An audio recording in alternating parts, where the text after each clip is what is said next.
6 दिसंबर 1992 का दिन भारतीय इतिहास में एक ऐसा दिन जिसने न केवल उत्तर प्रदेश के अयोध्या को बल्कि पूरे देश को झकझोर कर रख दिया था।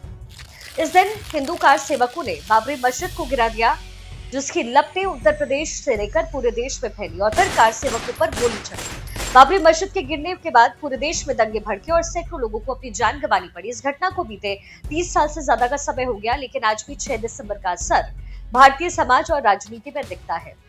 कोई इसे काला दिन के रूप में याद करता है तो कुछ लोग इसे गर्व की तरह लेते हैं। तो कहते हैं कि भाई हमारा मंदिर था, हमने ऐसा किया।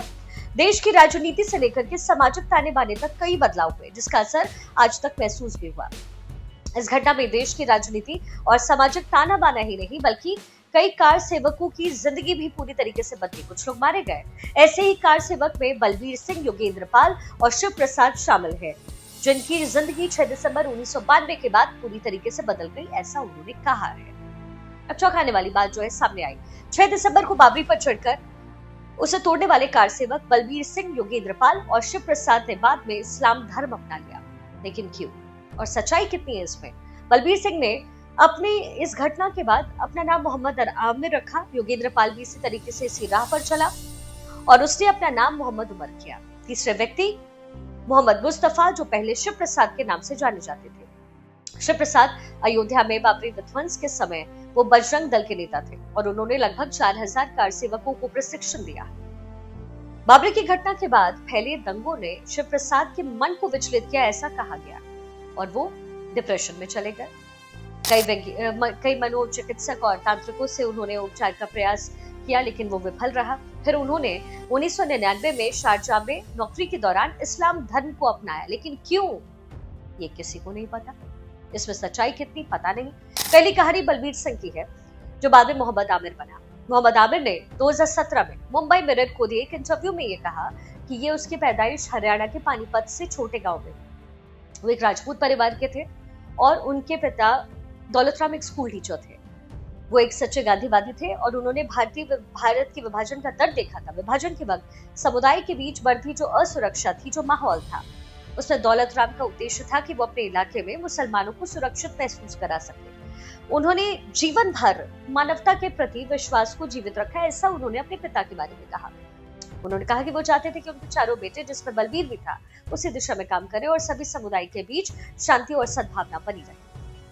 बलबीर आगे अपनी इस इंटरव्यू में कहते हैं कि भाई उनका पूरा परिवार गांव छोड़कर के पानीपत आया था और यही उनका जुड़ाव आरएसएस से हुआ और वो उसकी शाखा में जाने भी लग गए। इसी दौरान वो शिवसेना से जुड़े। ये वो समय था जब पूरे देश में राम मंदिर का आंदोलन अपने चरम पर था। 5 दिसंबर का दिन बलबीर सिंह उर्फ आमिर के लिए बड़ा साबित होने वाला था। उस दिन वो अपने दोस्त योगेंद्र पाल के साथ अयोध्या गए। उनके मुताबिक वहां विश्व हिंदू परिषद के सदस्यों का खासा जोश और जुनून नजर आ रहा था। अयोध्या में जगह जगह लोग मंदिर यही बनाएंगे, कल्याण सिंह कल्याण करो, मंदिर का निर्माण करो जैसे नारे लग रहे थे बकौल इस व्यक्ति। भीड़ का हर व्यक्ति सिर्फ एक उद्देश्य के लिए वहां था, ढांचे को गिराना, विवादित ढांचे को गिराना। और 6 दिसंबर के दिन वो अपनी कुदाल लिए बाबरी मस्जिद के गुंबद पर चढ़ा, ऐसा उसने कहा।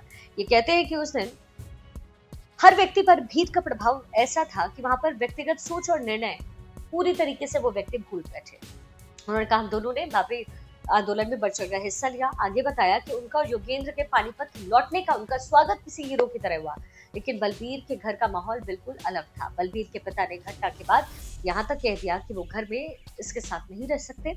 ये कठिन परिस्थिति में बलबीर ने घर छोड़ने का फिर निर्णय लिया और फिर बलबीर का साथ देने के लिए उसकी पत्नी ने भी मना कर दिया और अंत में उन्हें घर से अकेले जाना पड़ा।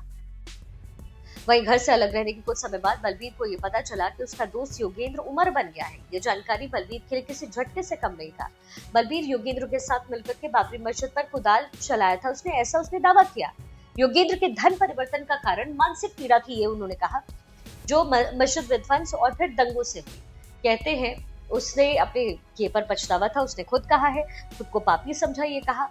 अब इस घटना के तकरीबन 6 महीने बाद यानी जून 1993 में बलबीर सोनीपत के मौलाना कलीम सिद्दीकी के पास पहुंचता है, जिन्होंने योगेंद्र का धर्म परिवर्तन करवा दिया।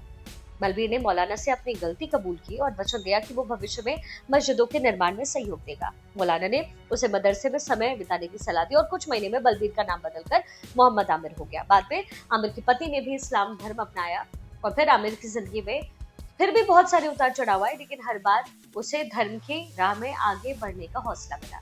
लेकिन ये बातें उसके द्वारा कही जरूर गई है, साक्षात्कार में ये सारी बातें कही जरूरी है। धर्म परिवर्तन की बात कितना सच कितना झूठ ये तो वही जाने।